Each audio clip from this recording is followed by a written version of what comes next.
வெறும் 500 ரூபாயில் தொடங்கிய தொழிலை 75,000 கோடியாக சாம்ராஜ்யத்தை உருவாக்கிய வரலாறு திருபாய் அம்பானியே சேரும். இந்தியா மட்டுமல்லாமல் சர்வதேச அளவிலும் தன்னை திரும்பி பார்க்க வைத்தவர் திருபாய் அம்பானி. கிட்டத்தட்ட 70 ஆண்டுகளுக்கு முன்பு தொடங்கப்பட்ட ரிலையன்ஸ் நிறுவனத்தின் இன்றைய மதிப்பு சுமார் 2,65,000 கோடி ரூபாய்க்கு மேல். இந்தியாவின் வரி வருவாயில் அம்பானியின் வாரிசுகள் செலுத்தும் தொகை மட்டும் 10,000 கோடி ரூபாய்.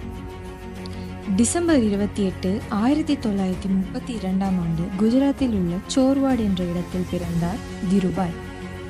காந்தி பிறந்த குஜராத்தில் பிறந்த திருபாய்க்கும் தனது தொழிலில் முன்னேற வேண்டும் என்று